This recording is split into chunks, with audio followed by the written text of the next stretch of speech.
प्राचीन काल की गहरी निस्तब्धता में, जब कुछ भी नहीं था, न आकाश, न पृथ्वी, न समय, तब एक शक्ति सर्वत्र विद्यमान थी। वही शक्ति है महादेव, शिव, महेश्वर। शिव का अर्थ केवल विनाश नहीं है, बल्कि परिवर्तन है। वे उस शक्ति के प्रतीक हैं जो पुराने को समाप्त कर नए का निर्माण करती है। इसीलिए वे सृष्टि के एक अभिन्न अंग हैं। कैलाश पर्वत की ऊंचाइयों पर बर्फ से ढकी एक शांत दुनिया में महादेव ध्यान मग्न होकर विराजमान रहते हैं। उनके शरीर पर भस्म, गले में सर्प, जटाओं में गंगा और माथे पर तीसरा नेत्र। ये स्वरूप हमें याद दिलाता है कि वे सामान्य नहीं बल्कि अनंत हैं। महादेव का तीसरा नेत्र केवल एक प्रतीक नहीं है, ये ज्ञान, चेतना और सत्य का प्रतीक है। जब ये नेत्र खुलता है तब अज्ञान और भ्रम सब कुछ जलकर समाप्त हो जाता है।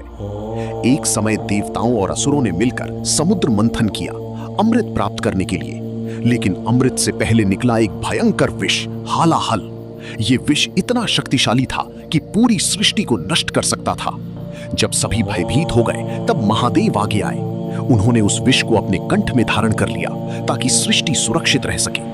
तभी से उनका नाम पड़ा नीलकंठ। ये कथा हमें त्याग और बलिदान का महत्व सिखाती है।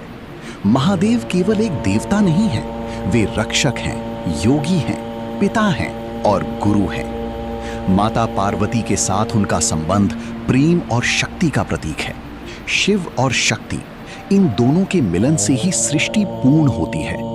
उनका तांडव नृत्य, जिसे नटराज कहा जाता है, केवल एक नृत्य नहीं है, ये सृष्टि की लय है। इस नृत्य में सृजन, पालन और विनाश का रहस्य समाहित है।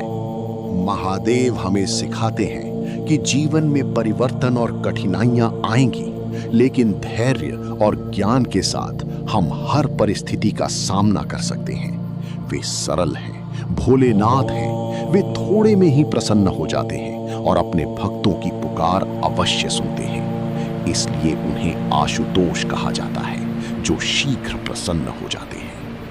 आज भी जब कोई ओम नमः शिवाय का जाप करता है तो वो केवल शब्द नहीं होता, वो एक ऊर्जा है जो हमारे भीतर के अंधकार को दूर करती है। महादेव हमें सिखाते हैं कि अपने भीतर की शक्ति को पहचानें, अहंकार को त्यागें और सत्य के मार्ग पर चलें।